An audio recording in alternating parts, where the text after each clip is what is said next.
What up, Blizzcon again?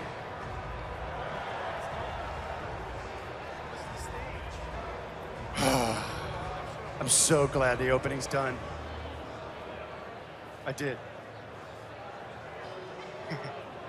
What did you guys think about the announcement?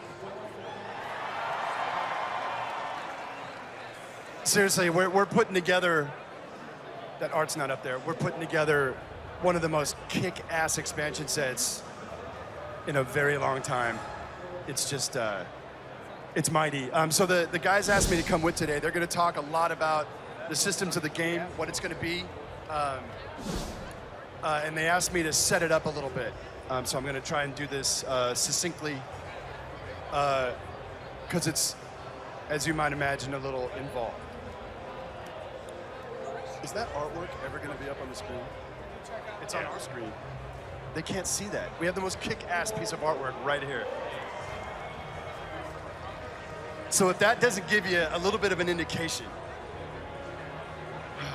Alex Horley did that for us. He's a bad, bad man. They just look like a 70s classic rock group from hell. Deep Purple. What were we talking about? Warlords. Warlords. Hello, you people, get into my room. So why are we here, Chris? Why are we here? Expansion. How did I want to serenade you from down here. Tommy.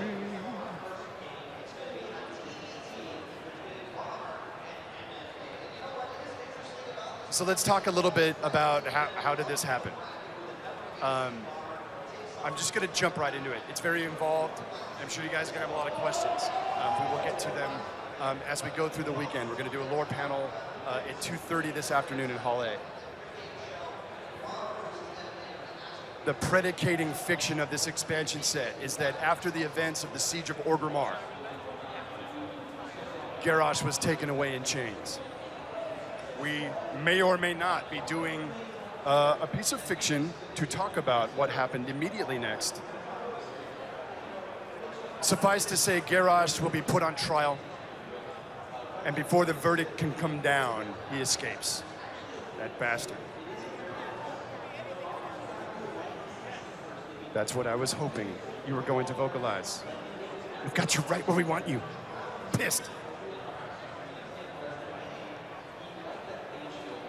Garrosh has a new friend who has, let's say, a unique ability to bend time. Garrosh goes back, crestfallen, upset. The world didn't work out quite the way he thought it might. And he hates the Horde now, with his coalition of mongrel races and trolls and elves, really? He hates this Horde and everything that Thrall ever stood for. And boy, does he hate the Alliance too.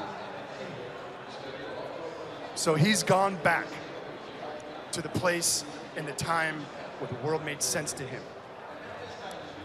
Of course, going back kind of alters a little bit, but overarchingly, Garrosh's intent is to redeem the Orcish ideal as he sees it. This is a kid who grew up in Garradar, who grew up with the stories of his old man and all these other champions, right? That came up at that time and formed the first Horde, and he likes those stories. And he wants the orcs to be proud again. He wants them to be conquerors and not encumbered by all these other races that he just doesn't understand why they're part of the Horde. And so that is where he has gone.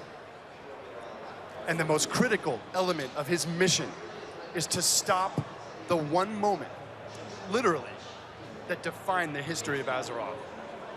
He's going to stop the moment where the orcs drink the blood of Manaroth.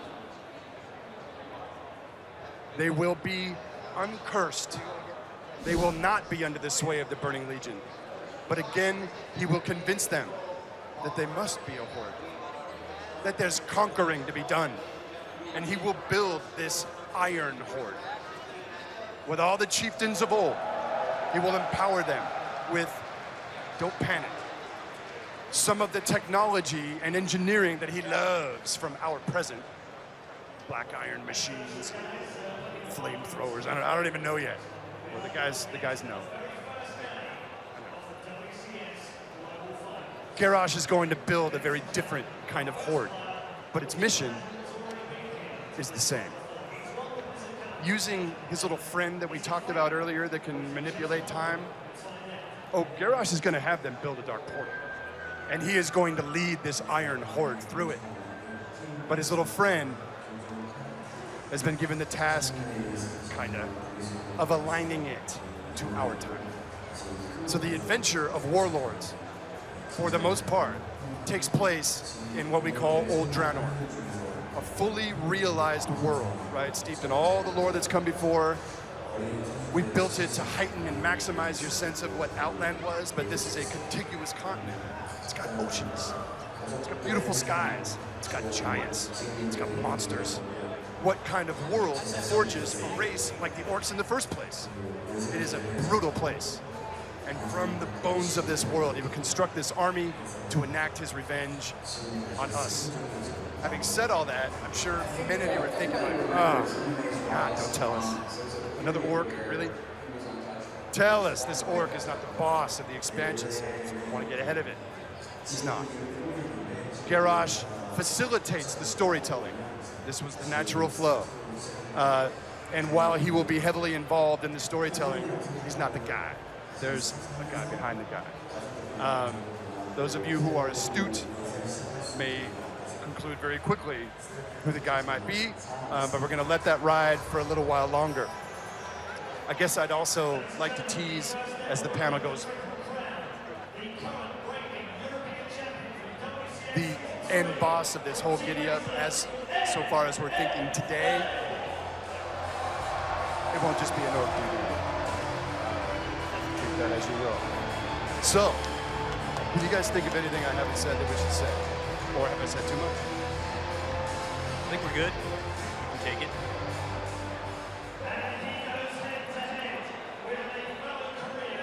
Thinking. I'm not going to do it. Come on. Meaning.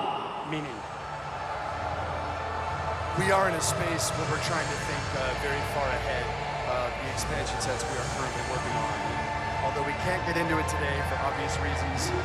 How this one escalates and what happens at the end of this one, it's going to spill over into the next one. So as you guys call out names of characters you want to see, yeah, we want to see them too. So as usual, bear with us. I hope you guys are in for the long haul, because we are, and we've got expansion sets galore kind of lined up in the queue like bullets in a 6-shooter. So please be patient with us. We will get to it all. Thank you, Chris. All right, so what's up? You know, Chris has been talking about this expansion takes place on Draenor. And what is Draenor, right? This is a brand new continent. This is a new world. This is not the Outland that you guys know. Outland is that shattered remnant of the planet that once was Draenor. And so what we're getting to see here is what Draenor was back before all that stuff went down. This was the homeworld of the orcs. This was the heart of the Draenei civilization. And this is a brutal primal world of giants. It's got 7 new zones, you know, of course, all the bells and whistles you guys would expect. And we'll be talking about all those zones in more detail later on in the panel. What are you here to do? Well, you're here to defeat the Iron Horde. These guys have found a way, as a result of Kairos Dormu and his involvement, to connect this world of Draenor of 35 years in the past, have that portal that gets built up connect to our time. And we have an imminent invasion. So Grommash has united the orc clans. He's brought them all back together, or at least most of them. You'll have a say in some of that. There are some clans that may not join. They plan to take their army through the Dark Portal and destroy Azeroth. This can't happen. You've got to stop it. So next up, we have a map. So this is what the continent of Draenor looks like. Might be somewhat familiar. Obviously, there's that familiar kind of Euro shape on the eastern part of it. the place that you once knew as Hellfire Peninsula, was at the time called Tanan Jungle. We have Shadow Moon Valley, which, as we'll get to in a little bit, is an actual idyllic valley. It's not a hellish, infernal draining from the sky kind of place. We've got Gorgrond. If you imagine that Gorgrond was kind of where Blade's Edge plus Foxfire, when the world shattered, those came together and collided, that formed the Blade's Edge Mountains. So there's that kind of clash of desert and also the frost. We've got Nagrand, as you might expect. That was probably the least affected of the different zones back in Outland. It was still a bit different back in the day, and you'll learn more about that as time goes on. And then we've got Talador, which is the location of Shattrath, which is not where your main city is going to be. It's also the location of Akandun, but this is before Akandun blew up and went to hell. So, as players, you're actually going to experience this content in a very different way. As the Alliance, you're going to end up defending Karabor and saving it from the Iron Horde, and that's going to be your main city. Karabor is what you may have known as Black Temple in Outland. So that's actually going to be your city as the Alliance for the expansion. None of that Shattrath nonsense. For the Horde, you are going to you're going to travel to Frostfire Ridge, and in Frostfire Ridge, you're going to help the Frost Wolves fight against the ogres that are there, and you're going to liberate the Ogre Citadel. There's a Blades Citadel there called the Bladespire Citadel, and that's going to be your city as the Horde. So a lot of these places that will be familiar to you are actually completely different. And it's important to understand that this is very different than when we did Cataclysm, right? When we did Cataclysm, we took those zones as they were, and then we changed them, we modified them, chasms in the ground and filled them up with lava, did some stuff like that. But these zones are actually completely rebuilt from scratch. These aren't zones, because you can't really go from Outland to what it was before by kind of naturally modifying things. This is actually a complete redo, although kind of faithfully represents sort of a lot of the ideas that you kind of know and love from Outland. So this gives you a sense of scale. Outland compared to Draenor obviously was very important to us to maintain very similar proportions so it would feel right.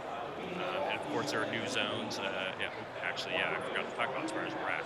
We go back there down to the south, Spires of Arak. That is the home territory of the Arakoa. This is back before they wound up all cursed the way they are in Outland. So you'll see kind of an epic vision of what their civilization was. Oh yeah, so in the corner, you've got at the very bottom left down there, that's a mysterious ogre continent. The ogres came from Britain, right? And the ogres at this time were at the height of their empire.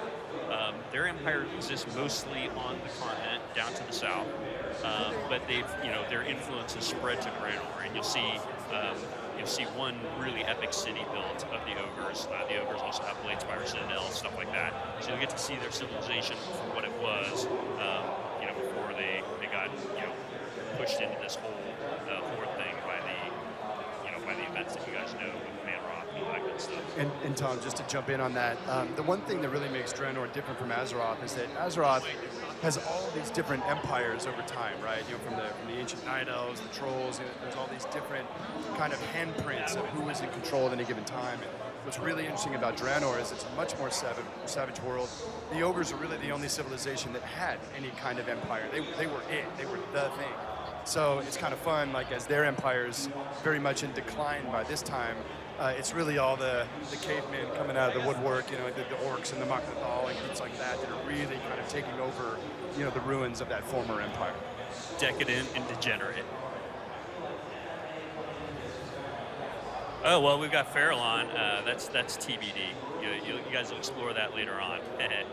So what you knew as Netherstorm at this time was Farallon, and you'll be adventuring there in a patch, but it's not there for the launch of Warlords of Draenor.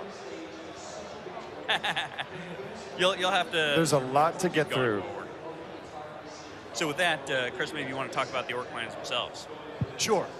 So I'll try and go through these really quick. So the Frostwolf clan is a very storied clan, is the clan from which Durotan, the chief, comes, and his boy to be born one day is Thrall. So one of the really fun things about this expansion set is to actually kind of go back in time. We'll get to this in other panels, but go back to this era, like with Thrall, and he gets to deal with some family business, and he gets to see where he came from and how epic his parents were, and there's actually a much larger family in the line of Durotan, and we actually we get to hang out with them. There's some tension point on, Durotan as a fairly noble orc. Will he join this Iron Horde? His worry about the Horde last time is that they're all turning green and growing spikes out of their eyeballs, and didn't think this demon thing was very good for business. So this time around, he's kind of on the line. So that's part of the fun of the adventure, through Frostfire Ridge that we'll have, is kind of interacting with the Frostwolves and seeing which way they will go. Shadow Moon, Ner'zhul. Some of you may remember this Yahoo is the orc that one day, well, at least in our continuity, becomes the first Lich King. So at this time, Ner'zhul and his Shadow Moon clan, the Shadow Moon are kind of more like scryers. They kind of read the stars. They're kind of the shaman to the shaman, if you will. Garrosh and the warlords have come to Ner'zhul and go, are you in or are you out? And so much of the events of Shadow Moon Valley relative to the Iron Horde are illustrating the kind of crux of the Shadow Moon clan. Are they worthy to be in or to be out? Will history replay itself? The Shattered Hand. I love this clan. They're creepy. Kargat Bladefist was a villain from Warcraft 2. The idea behind the Shattered Hand is that they were not a natural clan. They were orcs from many different clans who were enslaved by the ogres and worked in the mines and just had a miserable existence. And Kargat, being one of the most clever and willful and just frankly big of these orcs in bondage, one day decides that he's had enough. And he strangles one of the ogres with his slave chain, and he uses his axe to cut off his own arm and sever the chain that bound him to slavery. And then he throws that bloody thing at the feet of all the orcs around him and goes, "Who's next?" And they go, "We're with you, man." And so the whole giddy up in this clan is to kind of fasten on to sever their own hand and fasten on some kind of piece of weaponry or something. And they're a very dark, very pain-minded clan. The Black Rocks are the backbone of the Iron Horde. In our timeline, Blackhand was the first war chief, and we depicted him as kind of maybe a little craven, like a bully, and he loved to lord over people. As we see him as a younger orc here, without the influence of... It's weird. It's a great problem for you guys. Without the influence of Gul'dan, we'll get to that later. Blackhand's kind of a more honest orc. And the Blackrock clan, we show they're smiths. As Garrosh comes from the future with these kind of, for all intents and purposes, blueprints for kind of crazy tanks and war machines, it's the Blackrock clan that will stand up and really create their giant, smoke-pumping foundries and build this war machine for these warlords.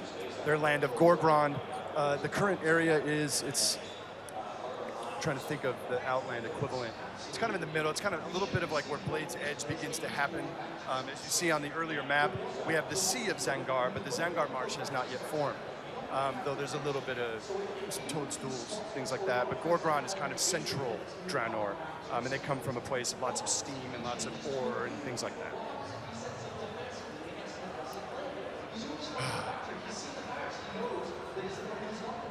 Gromash.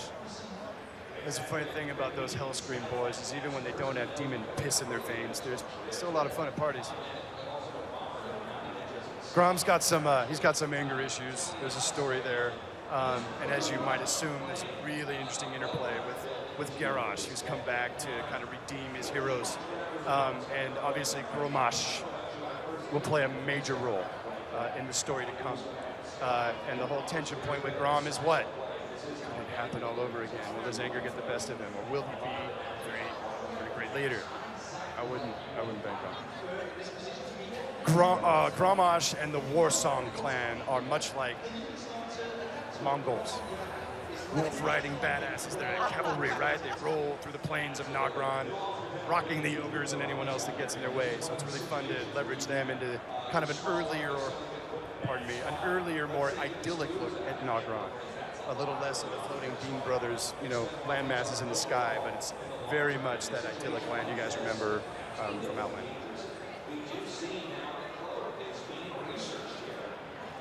The Bleeding Hollow, another one of those, just like the Shattered Hand. I love this clan, and not a lot of people know a lot about it. That's probably because we hadn't made up a lot about it until very recently.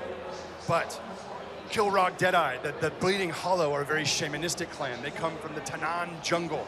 The Tanan Jungle is the landmass that will become Hellfire in your timeline. Back in the day, it was a very lush, very monstrous jungle.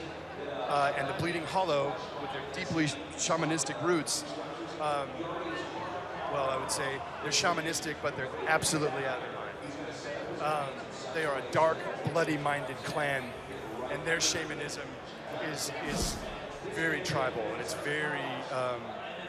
very bloody-minded. And you would say through the ritual that all of the Bleeding Hollow chiefs have taken for generations, Kilrog included, is that on the eve of them becoming the chief, they go down into these cisterns with the Blair Witch shit all over the ceiling, and it's just gnarly. And they gouge out their own eye to receive a vision of their death. And that vision of their death predicates how they will lead their clan in slaughtering their enemies and seeking just perfect, bloody-minded victory. It was hard to get out. I'm exhausted.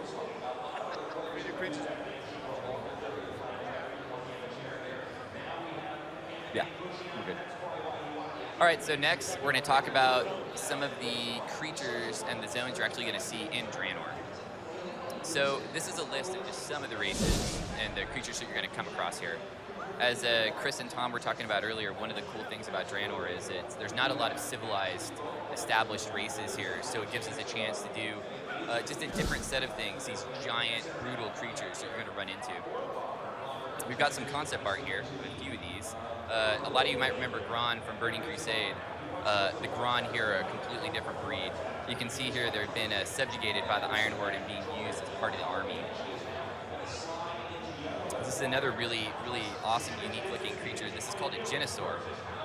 Now, you can't really get the scale here from this picture, but this creature is something along the lines of the Magnetar from Northrend. It's kind of at that scope, so imagine this thing lumbering across the plain towards you. So here's the ogres. We mentioned earlier that this is the homeland of the ogres. These aren't the same ogres that you know that you fought in Dire Maul. These ogres they're bigger, they're stronger, they're vicious. I think you can get that vibe through the concept art here. And then another new creature, brand new race, these are the Saberon. The Saberon are a race that you're going to find all across Draenor. It's not something that's just located in one zone. You're definitely going to be fighting with them a lot throughout the expansion.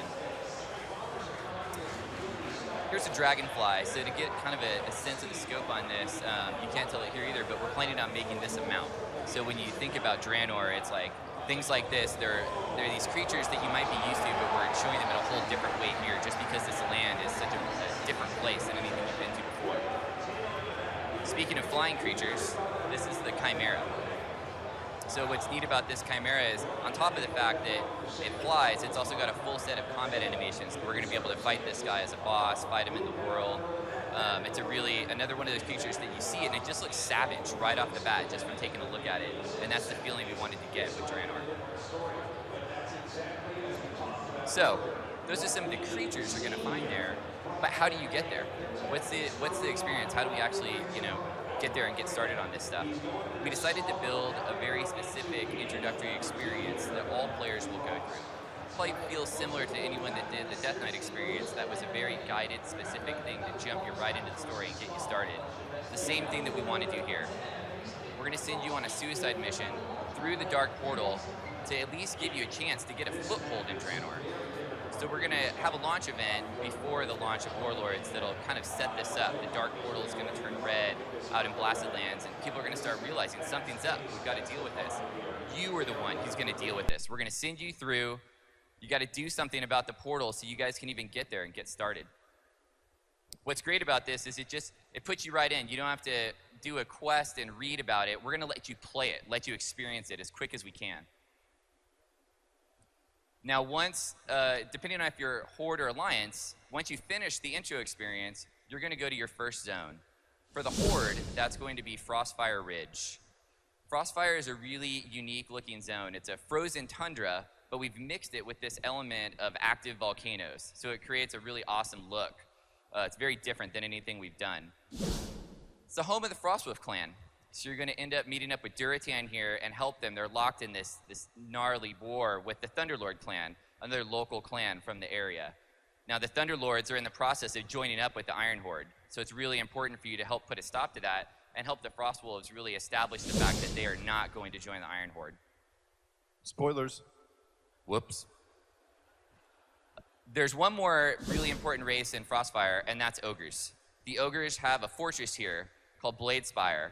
And you're actually going to help early on. One of your first things you're going to do is try to recapture that fortress so you can turn it into essentially your capital city for the expansion. This is where hopefully you'll bind and do everything from this space. So this is where Frostfire is on the map. It's up here in the northwest. Here's a look at the zone map itself. There on the western side, you can see Bladespire Fortress. You can kind of get that vibe. It's obviously a snowy, cold zone. Got a little bit of concept art here. This is something we had early on that helped us really get the vibe, get a feel for what it was going to look like. It's got these unique rock structures throughout the whole zone. Really sets it apart from anything. A little anecdote on that, actually, is that we originally concepted this zone as a purple desert. Yep. But it wasn't really working for us. Turned out everyone that saw it kept saying, why is that snow purple? And why are the really frost wolves in a purple desert? Fine, it's snow already. Sometimes we're dumb. Yeah. But we made it work. It's awesome. But we could talk about it and look at pictures all day, but what better than to show you guys a video? So let's take a look at it.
And that is Frostfire Ridge. It's really exciting to be able to talk about that zone because that's the first zone we actually worked on the expansion. So it's been around for a while, so it's great to finally get a chance to show it to you guys. So let's get to the Alliance. So after they finish their introductory experience, they are going to go to Shadow Moon Valley. Obviously a familiar name, a place most people probably know what it's like now. It's completely different in this time and age. The zone is always fast in nighttime. It's nighttime all the time here. It's a zone that you're never going to see the day, so it gives it another unique fit. It's something we've really tried to hit with all the zones in Draenor, is that they have a vibe. When you leave it, you're going to go, oh, that's the zone that it's always nighttime at. That's the zone that's got the crazy fire stuff. We really want to give you that hit so you remember these places. Now, Shadow Moon is the home of Kerebor. It's what you know in the future as Black Temple, but at this point, it's the holy temple of the Draenei. Problem is, it's under attack by the Iron Horde. One of your first things you're going to do when you get here is stop that attack. We have to save Karabor. Without Karabor, the Draenei really don't stand a chance. If you can do that, then you can turn that into your Alliance City, the same way we were talking about that with the Ogre capital in Frostfire. These will be your two kind of capitals that you'll bind from and play the expansion from. There's one other player in this puzzle, though, in Shadowmoon Valley. It's the Shadowmoon Orc clan. This is the home of their clan. They're led by Ner'zhul, and he is hellbent on joining the Iron Horde, and he'll do anything to his people to actually make that happen. You're going to take a part in that and help try to make sure that that doesn't actually come through. So this is where it is on the map. We tried to keep location in mind, make sure that it made sense in relation to where Shadowmoon Valley is in Outland. This is a look at the zone map here. You can see Karabor off to the right. The Horde invasion comes in from the north there at that dock. The Shadowmoon clan's kind of located, got a couple different camps across the zone. It's a really awesome piece of concept art that we got early on. Helped us set the mood and the vibe for the zone. I think we saw this and we were like, well, why don't we just have it be like this all the time? This looks awesome. But again, let's just take a look at it in game. But before we do that, we wanted to give you a quick reminder. This is what Shadowmoon looked like before. It's a fell-ridden piece of just, I mean, there's a huge volcano in the middle of the zone. It's got Black Temple in it. I mean, the place was just a mess. So what you see here is going to feel much more idyllic, a completely different scene. Let's run the video.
So that's Shadowmoon Valley. So we got two more zones we're going to give you a sneak peek at today. Next up would be Gorgrond. We talked a little bit about Gorgrond earlier. It's a completely different, again, the zone is really defined by the features that are there, and it's these giant steam vents that are all across the zone. They're trying to be harnessed by the Blackrock clan is working with the Iron Horde here to kind of cap these steam vents, and they're using those to help run the war machine for the Iron Horde. So you can see where the zone is here on the map. It's on the northern side, kind of nestled right between Frostfire and Tanan. Here's kind of a look at what, early on, we were concepting a lot to get the vibe for what would these steam vents look like? How could we really sell them in the zone in a cool way? This piece really helped define what we moved on to from that. And we got a video of it to show you guys.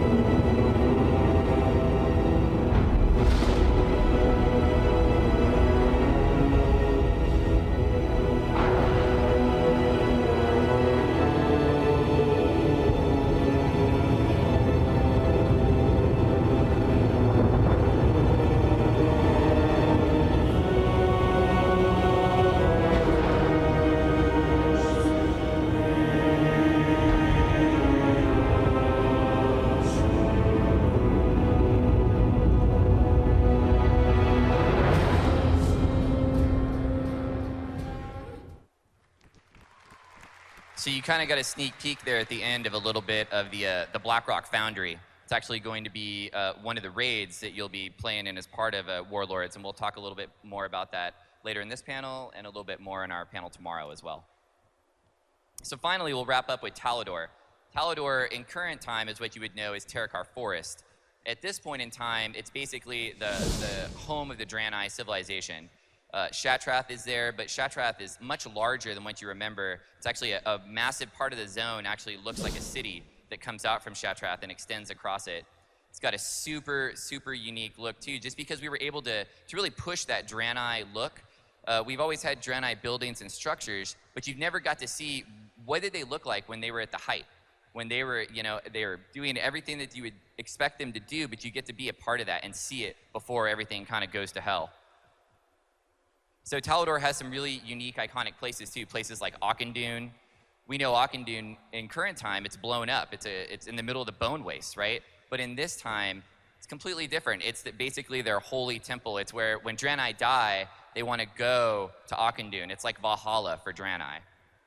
You're going to get to see it also because it's a dungeon in the expansion.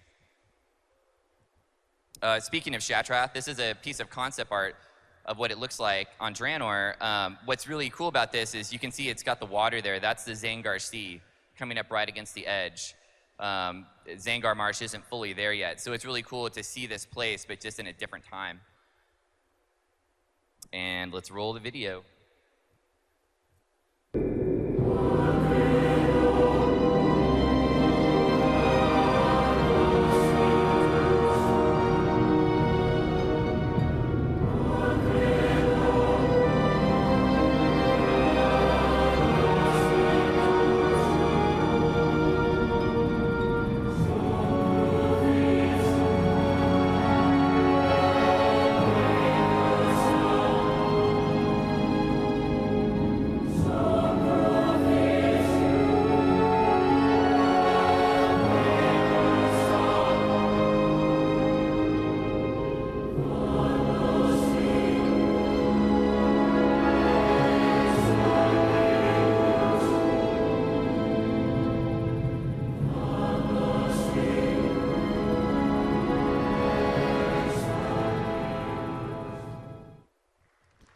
So that's a sneak peek at 4 of the 7 zones in Draenor.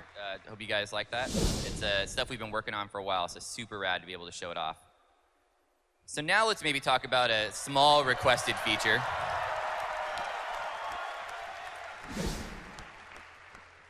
We've only been working on this for a little while, but like everything we do at Blizzard, it's something that had to be done right. And to do this right, it was going to take time. But I think you guys are going to be super stoked to see what we've come up with.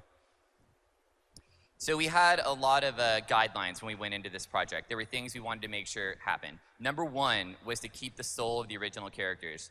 When you log in with that female troll and you've got a unique hairstyle, you've got unique tusks, we want to make sure it still looks like what you know and what you've played for all those years, but that it just looks better. We don't want it to feel different. We just want it to increase the fidelity, have things look a lot more like in the current age. So the fidelity has been raised on all this stuff, from textures, polygons, effects, all the different things that you'll see on hairstyles and stuff like that. We've really gone to the nines on this stuff. Most of all, though, is the facial detail. All the emotes across the game, we've fully rigged the faces, so the characters have teeth, they have tongues, they can smile, they can emote. It really is, it completely changes that flavor of that character. But like I said, in a way that still feels like the soul of what that character is. On top of all of this, we've had to mod the animations to go with all these new models. So it's really been a lot of work, because we can't just go in and update the polygons and expect it all to work. There's a lot more polygons that have to be animated. We've got to make sure everything matches up, cloaks, tails, all that stuff. So it really has been a labor of love. We're super excited to show it to you guys today. So we've got 3 races that we're going to give you a sneak preview of here. This is the male dwarf as it exists today. This is the new male dwarf with the updated model. Here's just side by side. So you can kind of see how his beard is still the same beard style, but we've added adornments to it, make it look cooler, make it feel like it fits. Next up would be the orcs. Popular race. Current orc, and here's the new orcs. Here they are side by side. Again, same thing. He's got those lamb chops. They just look a lot better. And finally, come on now. Gotta rep the gnomes. So here's the existing gnome, and then here's the new model. I think this gnome very specifically shows what all that work has really paid off. The fact that this gnome looks so much better, but man, I'll be damned, it still looks like a gnome. So we've also got some video to show you guys of these guys in action.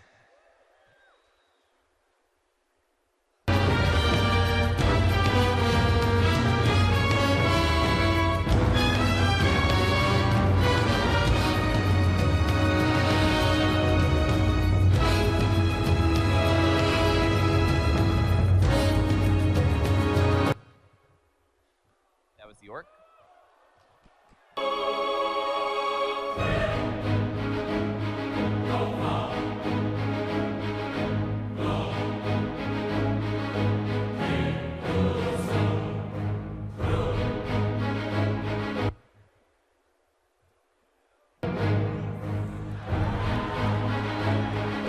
Come on. Gotta have a gnome dance. Shake it.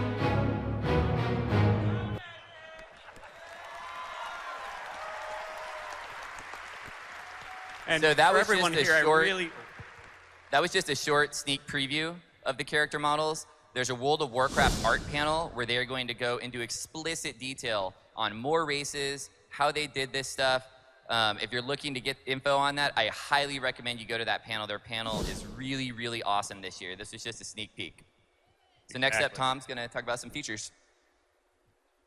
All right, so what do we have here? Obviously, you guys probably saw the feature list go by really fast in the introductory movie, and you're going, what is that? What are they doing? And there was maybe something in there that you noticed that might strike a little bit of interest. So what do we have here? We've got a feature summary, and we're going to talk about all this stuff. So I'll just get right into it. Garrisons. What the hell are those? All right, so what is a garrison? Garrison is the ability for you to build your own base on Draenor. So, that's right. This is the World of Warcraft version of housing. Woo! This isn't a cottage in a faraway instance corner that doesn't actually exist in the world. This is your ability to actually build a base, almost as you do in the RTS games, in the actual world that you will be able to see as you fly through the zones. You'll be able to see it as you go by it. You'll be able to invite your friends to come and see it if they want to. We'll even give you reasons to trade resources, stuff like that. But this is a full-on base. You're going to collect followers. You're going to send them on missions to do your dirty work. And you'll be able to customize your base. So you're going to be able to decide, where do you want to put your armory? Where do you want to put your barracks? Do I want to have a mage tower? Do I want to have an infirmary? Do I want to build the stables? Or, what profession buildings am I going to build? So you're going to have a lot of different plots, and you're going to be able to pick and choose. You're even going to be able to pick which zone you want your base to be in. So a bunch of the different zones out there. Right on. A lot of the zones throughout Draenor support the ability to build a garrison. So if you decide that you want your garrison to be in the hard zone of Gorgrond, then that's what you can decide. If you want it to be in the idyllic Shadowmoon Valley, then that's what you can decide. You get to pick. And finally, you'll even get offline progression. So while you send your followers off on missions, let's say you assemble a group of 10 followers and send them off on a raid, well, that might take a week. And you might come back a week later and see what they got for you. Or you might send some guys off on a dungeon and see what they got for you the next day. Or you might send some guys off on some quests and see what they got for you in a couple of hours. And again, this is integrated directly into the world. This isn't, we use our seamless instancing technology so that, while it is customized to what you have built, you see it from anywhere in the world, and you seamlessly enter it and exit it. There's never any loading screen, nothing like that. It's just out there in the world. And so what do you get for it? Why would I want a garrison? Why would I want to have followers? Well, for one thing, you can get up a gear for your character. That's that's kind of your core progression in World of Warcraft is making your character better, and these guys can contribute to it. In addition, you get a piece of land to call your own. You know, think of this as like the farm times 1,000. You get unique benefits from the buildings in terms of, you know, what they do for your followers and the missions that they run. You get limited access to professions you don't even have. So, for example, you know, maybe you only have skinning and engineering on your character. Who would have that wacky combo? But let's say you wanted blacksmithing and something else. And you wanted blacksmithing and access to something in mining. You can do that. In fact, your base, you can even build a mine in your base. And that'll give you access to special mining nodes. You know, you'll get some extra mining nodes that you can go in there and mine every now and then. You can even assign an NPC that has a follower that has the mining skill to that mine, and they can do some of your dirty work for you. So Corey's going to talk a little bit more about exactly how the garrisons work. So your garrison grows. When you start, it's going to be really small, and you're going to be able to expand it over a number of tiers. And every time you expand it, you're going to get more plots where you can build buildings Tom was talking about earlier, so you can get more bonuses as you grow this stuff. You get to pick which buildings you want. So like we said, you could build an armory over here, put a stable over there.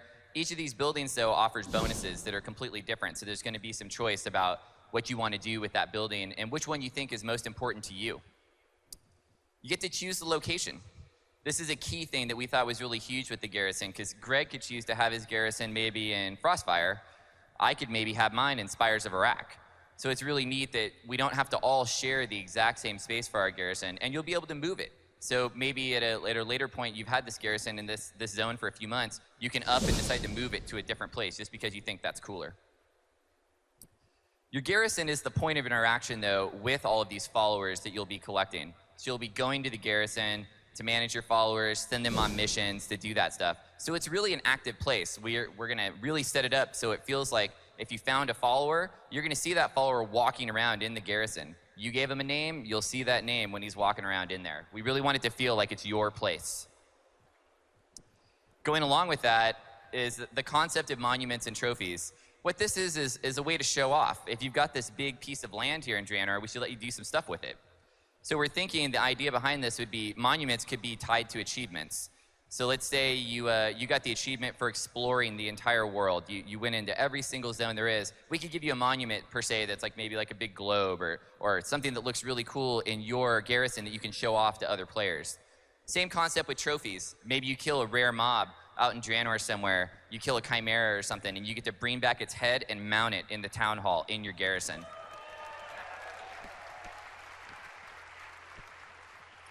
So let's talk a little bit more about the buildings. The buildings, as we mentioned earlier, there's lots of different buildings to pick from. They come in different sizes, and they all offer different unique bonuses. Those bonuses can affect lots of different things in the game. They can give you things in your garrison specifically. They could also do things to your character outside the garrison. Maybe you get a buff when you're not there. And they also do things that make your followers better at the missions they're running. Like an example would maybe be like an infirmary. You can buy an infirmary, and it makes it so that the recovery time when your followers get back from a mission is shortened. If that's something you want, you can buy that, and you can upgrade it over time. So when you buy that infirmary, it'll start out really small, maybe like a little tent, and over time you can have this choice to upgrade it and increase the bonus as it gets bigger. Now, right now we're talking about doing 3 upgrades on the buildings. When you hit that 3rd upgrade, we wanted to really do something special for it. Let it feel like it's customized to you. And that's what specializations are. A specialization will probably feel similar to your talent tree. So imagine a building and it's got a couple different options on it. When it hits level 3, you can choose one specific option for every building.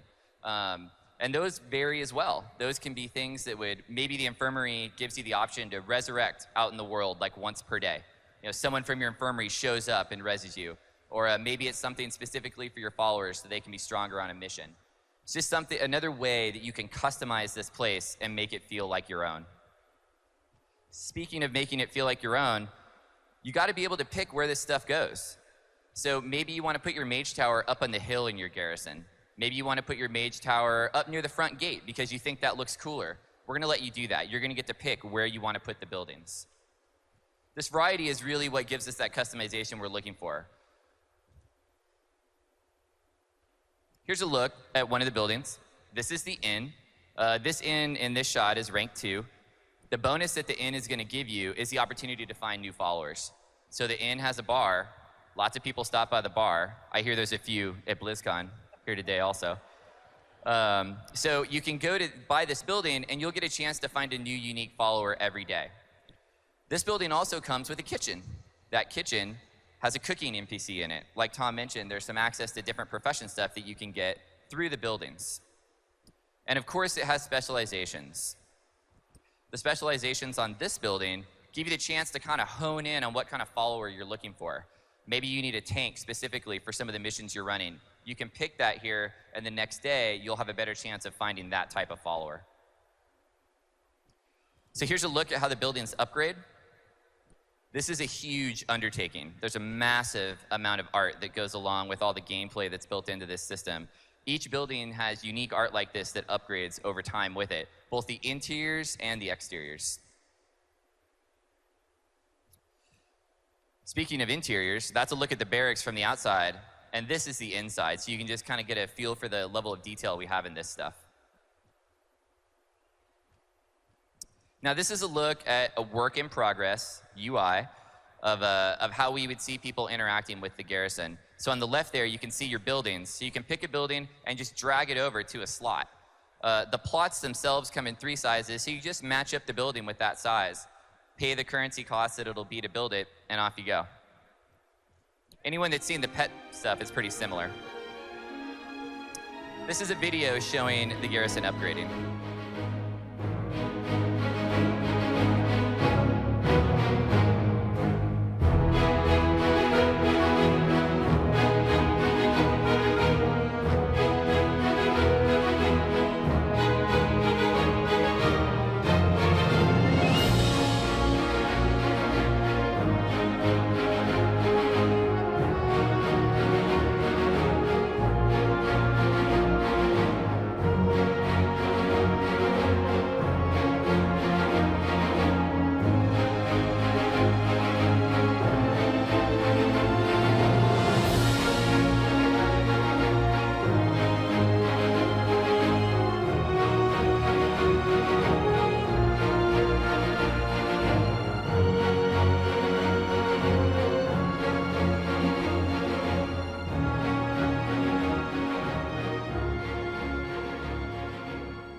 So before you ask, yes, there is separate art for Alliance and Horde. Horde will get their own complete, unique set of buildings and have their own look. So once you have your garrison, you need to fill it with followers. Lots of ways to get followers throughout the world. You can find them and bribe them to join your mission. You can earn faction with them and have them join you. We're going to give them out in a lot of different ways to get people out into the world. What you do with followers is you send them on missions. We have a wide variety of missions they can be sent on. When they run the missions, they earn experience points to help them level up. So they're going to level from 90 to 100, just like you are. Once they max out, you can keep increasing their strength, though, by equipping them with gear, which gives them higher item level. So it doesn't just end when a guy hits 100. He can keep going by increasing his item level after that. Imagine that. What a new concept. Now, followers also have abilities and traits. These are the kind of things that you're going to use when you send a follower out on a mission. You'll try to match up your abilities and traits with the things that are on that mission so they can have an advantage. And of course, they also come with quality. So anyone that's used to the pet system kind of understands that concept where you can find a common, you can find a rare, you can find an epic. Same concept here. And of course, you could customize them with names. So if you want to name your guy Johnny McCool, you can name him Johnny McCool, and that's what he'll be like in the game. Anyone that comes to your garrison will see that guy named that. So this is a look at another mock-up UI of what it would look like to have a follower. This player is really lucky because he has Oprah Winfrey in his list over there. It's really rad. I think this guy So just from became here- a new major world NPC.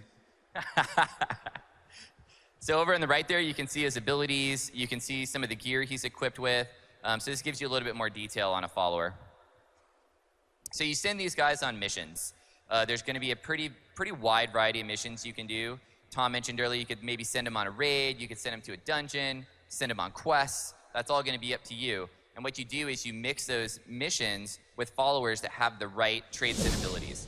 It's kind of like a mini game in its own way to match up the right guys so that they're successful on those missions. We also have this concept of specialized missions, and these are unlocked by buildings. So let's use the infirmary as another example.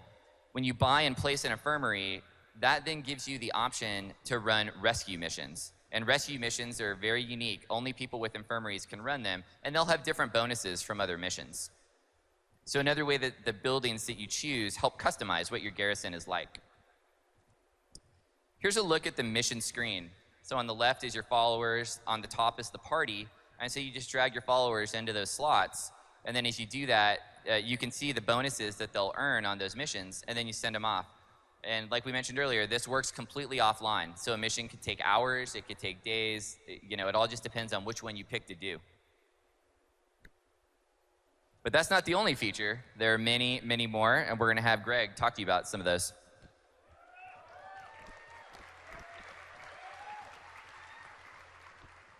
All right, BlizzCon, you still with us? I know it's a lot of information. We've got a lot more to go. It'll take about 2.5 more hours, and we'll be good. Boost to 90. Look at this orc. He's so happy. What are we talking about Boost to 90? So you'll hear us say this a lot this weekend. WoW is a game that is better with friends, such as all of you. So tell me, do you know this story? You get a friend, someone who hasn't played WoW with you, or maybe they took a break and they want to come back, and you're like, awesome, we really need a healer. Just play for the next 4 or 5 weeks, get some gear, and then you can finally raid with us. And the dude's like, okay, I'm in. It is awesome that all of you, I'm assuming everyone in this room has a max level character, and a lot of you probably have many max level characters. But we want to make sure all your friends do too. We want to make sure as soon as Warlords of Draenor comes out, all of you can get in and jump right into the action without having to go back to Burning Crusade or Lich King and play catch-up for weeks and weeks. So, when you purchase Warlords of Draenor, you get to boost one of your characters to level 90. For some of you, this may be a character that never quite made it. For a lot of you, this is going to be, you just got a brand new level 90 alt. If you've ever experienced what we do with Scroll of Resurrection, we want this transition to be really clean. We don't want you to have a lot of, Fell Iron or some quest in Grizzly Hills that's half completed. So we'll clean up your bags, we'll clean up your quest log and your action bar. We're not going to take anything away from you. It'll all be there. We just want to make the experience really seamless. You can jump right in and start having fun in the Return to the Dark Portal adventure. Inventory updates.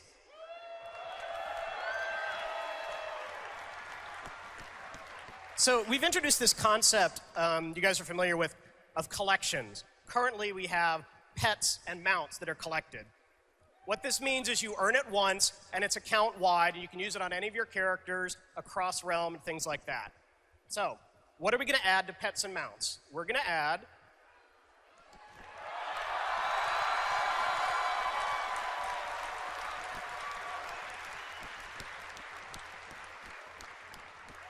So this is your new heirloom UI. Anything you want is stored here. All of the icons that are grayed out just with the pet journal will give you information about where to acquire it, so you don't have to try to remember, was it some vendor in Stormwind or was it a rare drop or something like that. All the information is there. And again, this is cross-realm on any character, so you don't have to worry, who had my heirloom? Was it that one dude? I can't find it. Everything's here when you need it.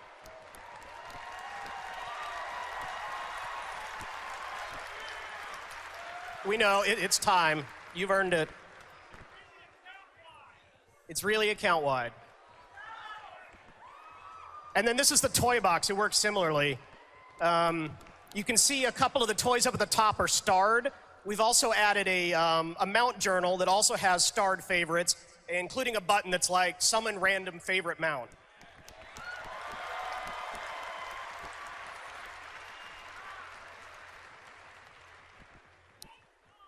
Your bags are still a mess, even with all the heirlooms and toys taken out of them. So what can we do about that? We don't think big bags is the answer. It takes forever to find stuff in it as it is. Instead, we're just trying to organize it a little better. These are a lot of requests we've gotten over the years, and we're finally able to deliver on some of it. So there's a lot of information on this screen.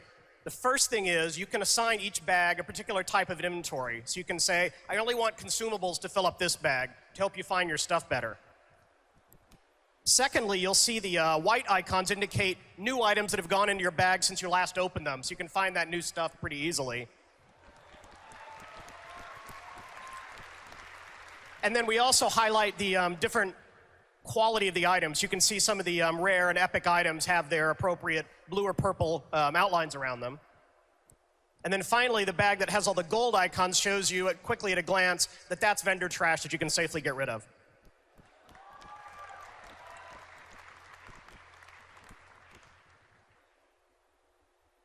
And in addition, we're not going to put quest items in your bags at all.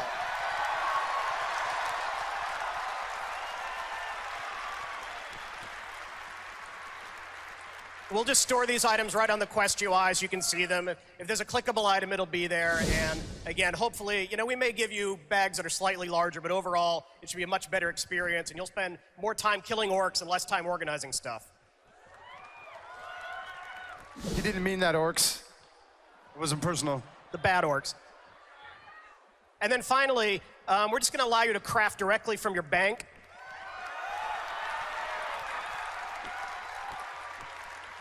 So if you have resources there, you can just access them right away without so much mailing. We're also going to increase the stack size on a lot of these things up to 100, so you'll get a little bit more of your bag space back.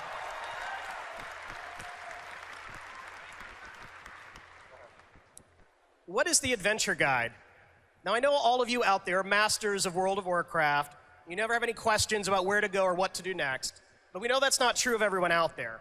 So the adventure guide is really designed, particularly when a new patch comes out with new content, and you're like, am I supposed to finish doing the current stuff, or am I supposed to jump right away? Blizzard, tell me what to do. So the adventure guide is a path to gear upgrades. It shows you the new content that's out and what might be appropriate to you. And most importantly, it's customized for your character individually. So this happy little gnome here, we've identified, plays a lot of PvP. So if you can imagine, when the Siege of Orgrimmar patch came out, we would tell them, hey, Deepwind Gorge is out, that's something you want to try. And we noticed that you're rank 7 in the Brawlers Guild, so maybe you want to go to rank 8. Along the bottom, we also show you, based on your current gear, the kind of raid content that we think you're ready for. And then this is a more PvE-focused player. One of the things to point out is that we mentioned the Sky Golem specifically because we know you're an engineer. So we can customize all of this for your character. If you haven't played a dude in a while and you come back in, you can kind of figure out what you're supposed to do next. Level 100 talents. We can't count, so we gave them to you 5 levels early. You can go play Frostfire or Shadow Moon today at Blizzcon.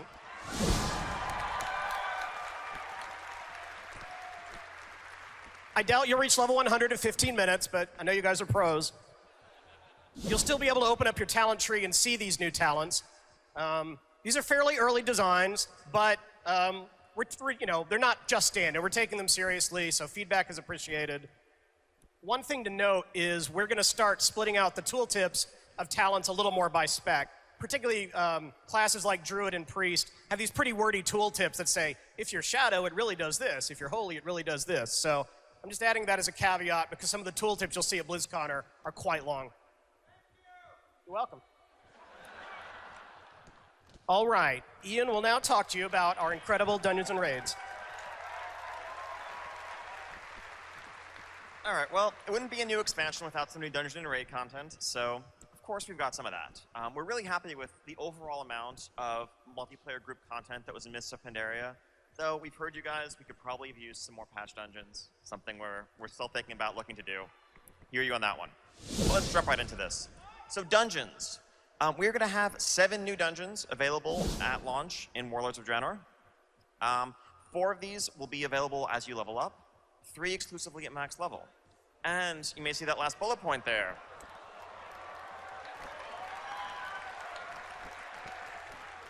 So we always look to see, if it makes sense with the story that we're telling, where the expansion's going as a whole. It's great to have this opportunity to revisit old favorites, old classic dungeons, update them the way we've done with places like Dead Mines or Skullman's or Scarlet Monastery. And given the central importance of the Blackrock clan to the Iron Horde and their plans, this felt like a great time to revisit Upper Blackrock Spire. So that's going to be overhauled, and it will be a new dungeon available at level up as well as max level.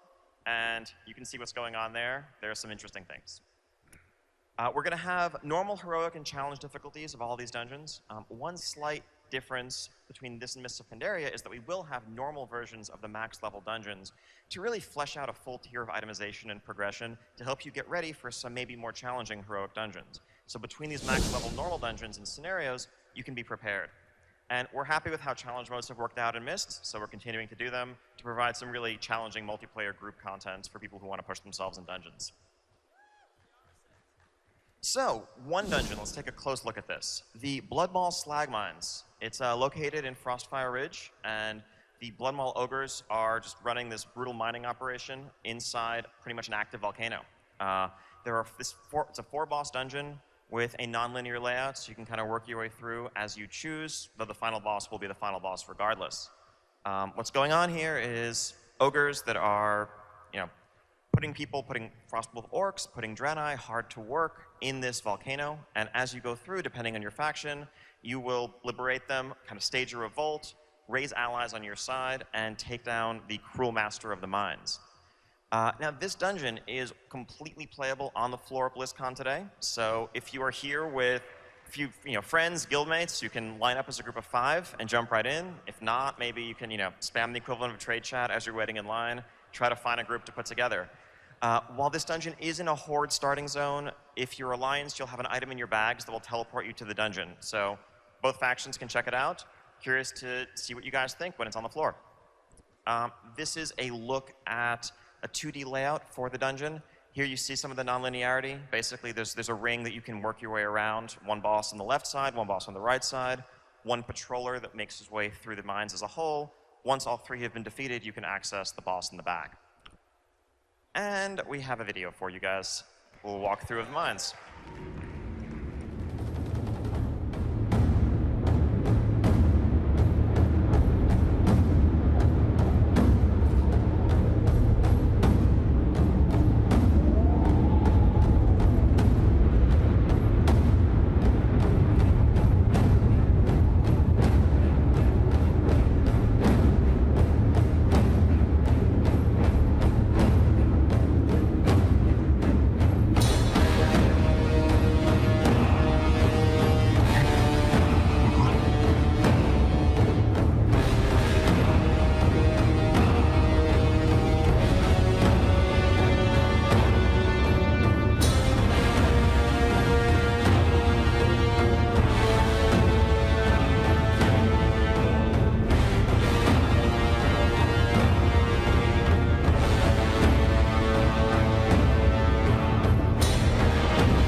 So, and of course, that's just one dungeon of the many.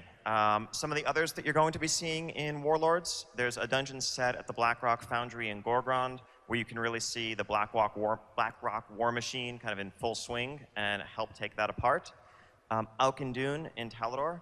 As you mentioned earlier, this is not the smoldering crater that you may remember from Outland. This is the holy mausoleum of the Draenei, where their souls go to rest, but also to be protected from the Burning Legion and the Eridar that eternally hunt and thirst for Draenei's souls. And maybe the followers of a fellow named Gul'dan might have some interest in a place like that. We'll have to see. The Arakoa Spires, looking down upon the land and the spires of Iraq. These are not the hunched, twisted Arakoa that were cursed in Outland. This is the majestic winged race that has a high civilization, and you will be seeing what they're up to there. In Shadowmoon Valley, the Shadowmoon clan, Ner'zhul, beneath the earth, is working and dabbling with dark powers in the Shadowmoon burial grounds as he slips further into his descent into darkness, and you'll have to go in there and put a stop to what he's doing, of course. And the Iron Barracks, where an army is being raised, this army that's going to march into and take over Azeroth, unless you stop them, and more.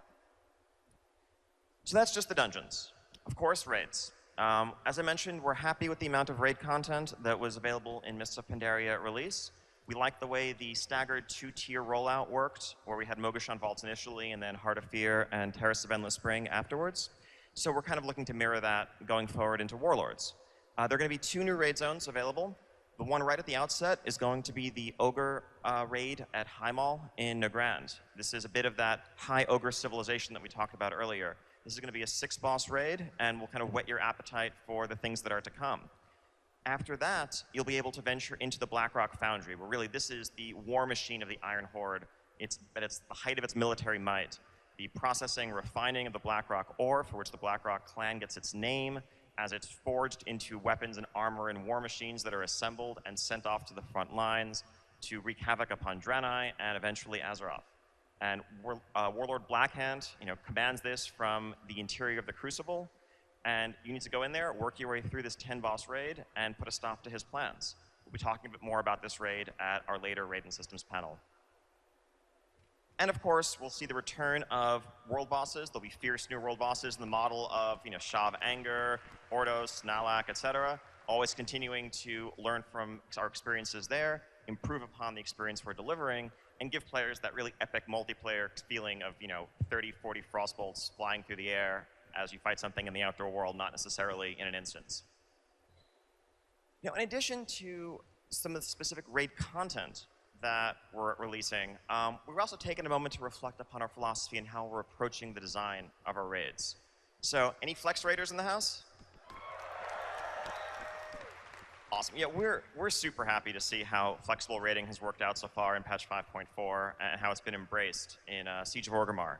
I think that it really, flexible raiding offers a solution to a lot of the social problems that often are one of the downsides of group raiding. Anytime there's a mismatch between the number of people on hand that want to raid and the fixed size of raid content. If you have 8 people looking to do a 10-player raid, well, you're going to have 8 pretty unhappy people. If you have 12 people looking to do a 10-player raid, well, then you have to deal with who sits on the bench, maybe no one wants to. That's not very much fun either. And one of the great things about the flexible structure is the ability to come and go. If you don't have to feel guilty if you miss a raid, or if someone logs on in the middle of the night, they can hop right in. You just keep going. And it's really opening an experience that we think of as a core part of the multiplayer role-playing experience to more people. And that's fantastic. Now, for several years now, for a couple of expansions, we've supported a parallel 10 and 25 player structure. From Wrath of the Lich King onward, and then in Cataclysm, we're really took efforts to make them truly equal in terms of difficulty and reward. But there have been tensions throughout that system that we've experienced, and trying to reward them equally, trying to keep the difficulty equal, while trying to recognize the logistical difficulties of keeping a 25-player roster together, but also not making the 10-player raiders feel like second-class citizens. There's been this kind of struggle, this back and forth between the 10 and the 25 camps. Well, one of the things that we see out of flexible, one of the potentials of flexible raiding, is that in this 10 versus 25 war, everyone can win. And we see Flex as the way forward in that regard. So we're looking to see, how can we expand flexible mode? How can we expand the scaling tech that we have to suit other types of raid structures, other difficulties? How far can it go? One of the first things that we realized when we were testing flexible mode of Siege of Orgrimmar on the PTR is that actually, really the biggest difference between that and normal mode raiding was just the tuning. People who might have tested the very first early flexible tests on PTR may remember when we were scaling your item level down maybe a bit too far, and the tuning was maybe a little bit too high. It actually felt pretty much just like a normal mode raid, except you had 21 or 19 or 14 people, and that was the core difference. So obviously that wasn't our tuning target for 5.4 Siege of Orgrimmar flexible mode, but it was this great proof of concept for where we could go in the future. And we see no reason why what's currently normal mode difficulty can't just work flexibly instead. So you can do it with 10, 25, 14, 19, however many people you have on hand.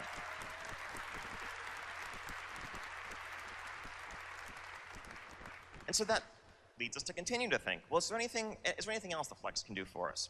What about Raid Finder?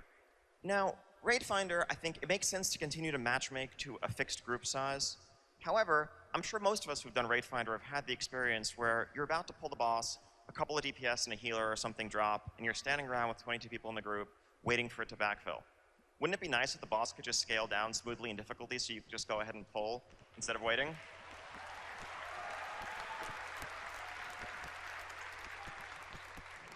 With flexible scaling, we can make that happen. Now, so is there anything Flex can't do? Well, okay, yes.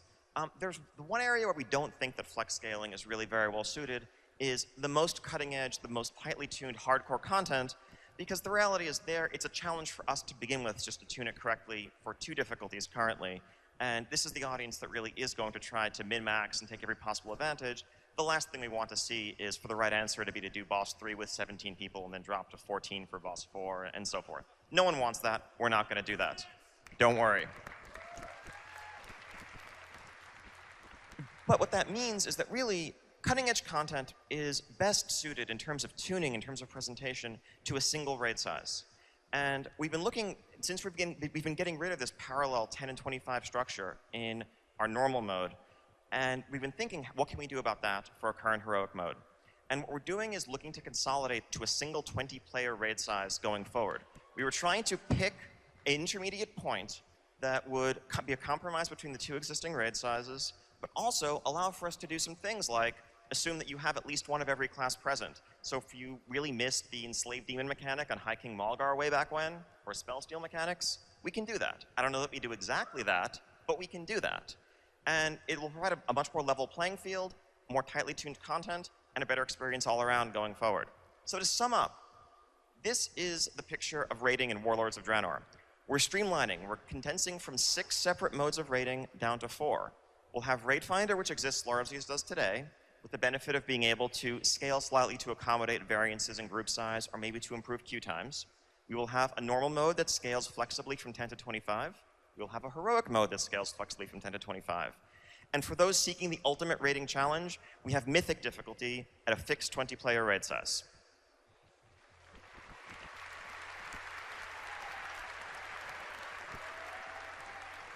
So we'll be talking a bit more about raiding and some of the philosophy that went into those changes and our systems going forward at our Raid Systems Quests gameplay panel tomorrow.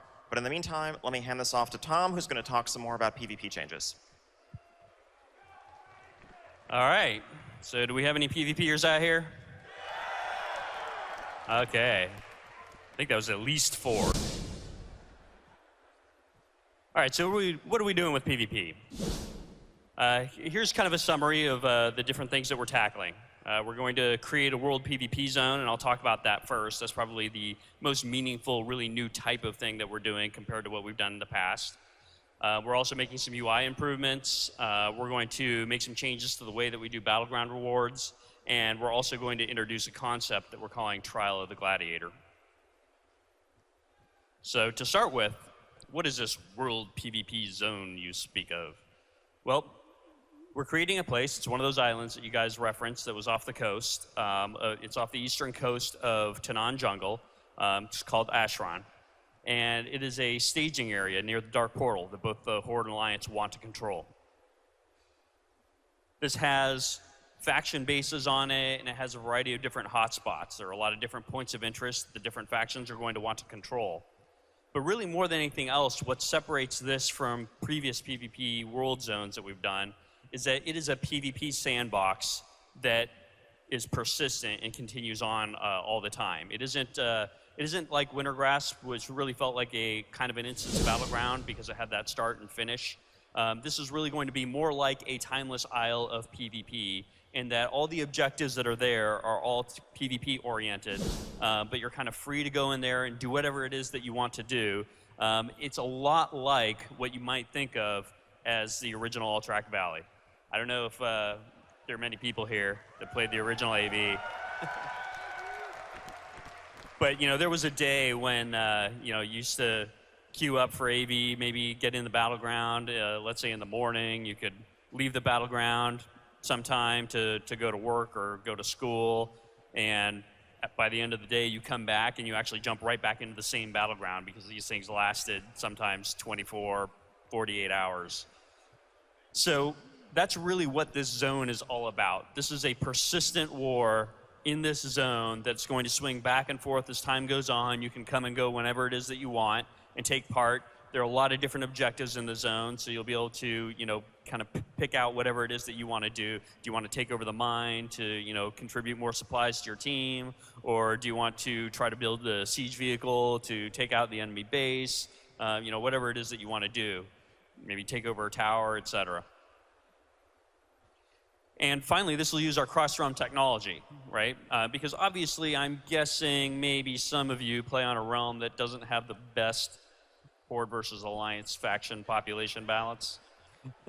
So what we're going to be doing is we're going to be pairing up realms so that when you go into this zone, and you'll fly into this zone seamlessly, just like you do with cross-realm zones, you will be paired up with other realms that have the opposite problem that your realm has.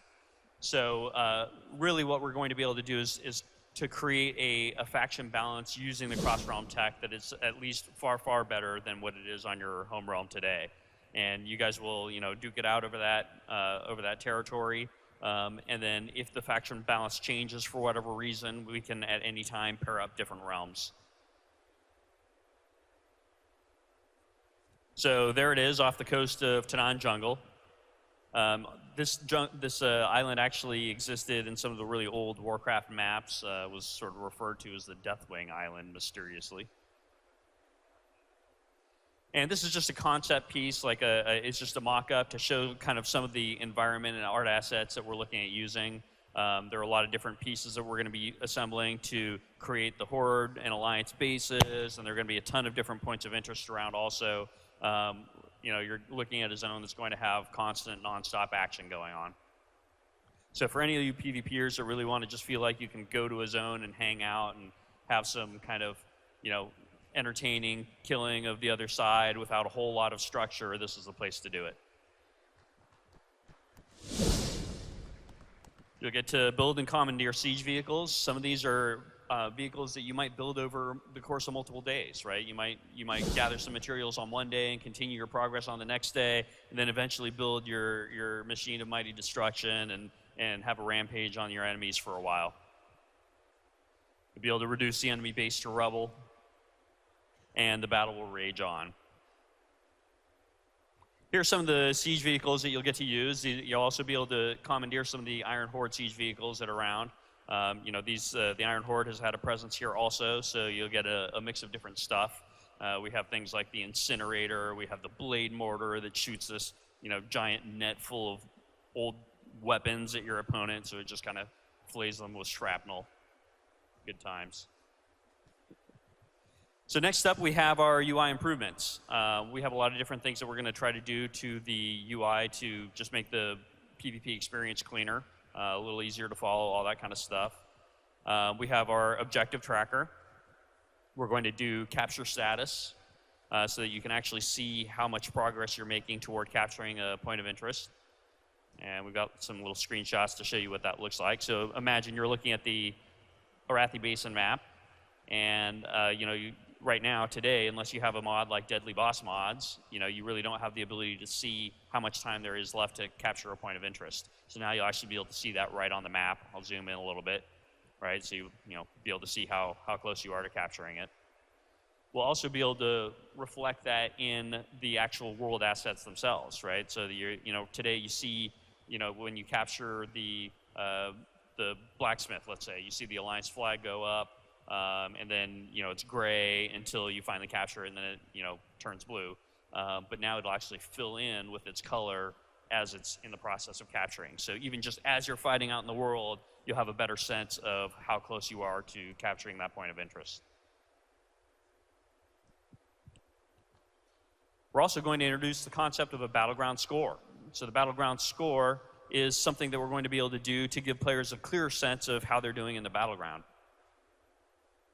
Here's a little screenshot of what the scoreboard's going to look like in 6.0. And the default sorting, you'll notice, is by score. Today, the default sorting is by killing blows. A lot of people resort their battleground scoreboard by damage done, or if you're a healer by healing, stuff like that. But it's really hard to get a sense of exactly how you're doing versus other people, and that feels like not really the best way to sort.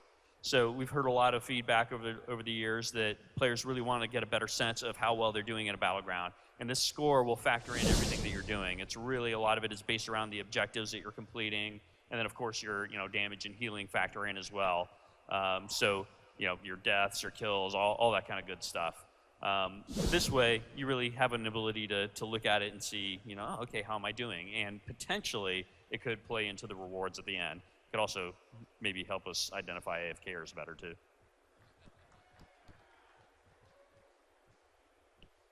So I also talked a bit about the reward system and what we're going to try to do with that. So today, one of the problems that we have with PvP is that it's too deterministic. And we love some of that determinism in that okay, well, I need this much honor to be able to buy the legs that I want to buy, or the helmet or whatever. But it feels a bit formulaic in that from week to week, okay, well, it's going to take me about 8 battlegrounds, and I'll have enough honor to buy the pair of pants, and it just feels very formulaic. We thought it would be really cool to break that up with bonus random rewards. So, of course, the honor system is going to stay in place, and you'll still earn honor, and you'll be able to buy the items exactly as you do today. But wouldn't it be cool if at the end of any given battleground or even arena, if you had a chance to get lucky and win some stuff in advance? Hey, here's to getting lucky. So what are the things that you can get? You can get items, maybe that pair of legs that you really have been wanting to buy. You might get lucky and roll that and happen to get it in advance. You might get some bonus honor. You might get some bind on equip gear. And so while the bind on equip gear might not be the stuff that's a direct upgrade for your character, it might be, depending on where you are in your progression. It could also be really cool to put on the auction house and actually make some money off of doing PvP. Imagine that. Also, we'll have things like consumables, stuff like that, so that, if you ever wanted to have, something like the battleground potions that we used to do back in the day, this is a really cool way to earn those things. Finally, we'll also be able to do a weekly quest to upgrade an item, so that it takes a little bit of the pressure off of your honor in terms of, oh, should I buy an item, or should I use my honor to upgrade an item, or that sort of thing. We'll be able to do a weekly quest to complete, to win a certain number of battlegrounds or arenas. And as soon as you do, then boom, you'll be able to upgrade an item. And last but not least, I want to talk a little bit about this thing that we're calling the Trial of the Gladiator. And so you might be asking yourself, what is the Trial of the Gladiator? I know what gladiators are, but how does this work? Well, Trial of the Gladiator is the arena ladder. I don't know how many of you are, fairly competitive in the arena these days, but yeah, hell yeah. So one of the problems that we have is that it's very difficult to find people of your caliber, if you're a really high-end competitive player, to play with at the same time. And so really the Trial of the Gladiator is taking the concept of the arena ladder that we have right now and really focusing it to concentrate the queues at certain periods of time during the week, so that you really get a lot of people in the queues at the same time, and that it also provides great benefits to us in terms of finding people that are exploiting. I don't know how much you guys know about it, but pretty much any time there's an exploit going on with the arena ladders, or even the rated battleground ladders, it has something to do with a couple of sketchy dudes logging in at like 4 a.m. and queuing against their other sketchy friends and manipulating the ladders. And so by concentrating all the activity into a shorter period of time, it gives us an ability to monitor that much more closely, and also it makes it a lot harder to exploit because there are a lot of people in the queues when that thing's happening. In addition, one of the really exciting things here is that we get to use what we call tournament rules. So this is a lot like the way the arena server works, right? So when you go to the arena server, it's not a competition about gear. Anybody can go to the Trial of the Gladiator and use the vendors and put on the gear that they want to use and hop right into the Trial of the Gladiator. It is purely about the skill. So if you're the kind of person that doesn't want to grind toward your gear on a season-by-season basis, this is the thing for you.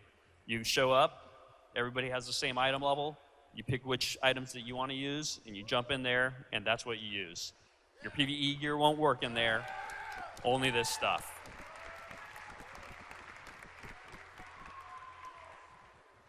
And this, of course, will determine your prestige rewards. So if you ever wanted that gladiator title or mount, this is the place that you're going to do it. Your regular season kind of stuff that you do is going to happen, and you'll be able to earn your honor and conquest and buy gear and all that kind of stuff that you can use to take into the world PvP zone. But really, the crux of how you're going to get the prestige stuff is through here. All right, so that pretty much wraps it up. I want to thank all you guys for coming out here, and unfortunately we don't have any time for Q&A, but fortunately we anticipated that, and we created an entire panel that is purely for Q&A. That'll be near the end of the day tomorrow. But what I do want to do is call out some of the other WoW panels that we're going to be having. We have the Adventure Continues panel to talk more about the lore of the Warlords of Draenor expansion today at 2:30. We have the art panel. You do not want to miss the art panel. It is fucking amazing. Yeah, it looks really good. Also, raids, gameplay, questing, and more. We'll talk in more depth about a lot of the stuff you just heard about, and then our QA. So thanks and take care. Thanks for coming, everybody. Thanks, everyone. Thank you for attending the You're World watching BlizzCon 2013, an original DirecTV production since 2008. Level up to DirecTV at directv.com.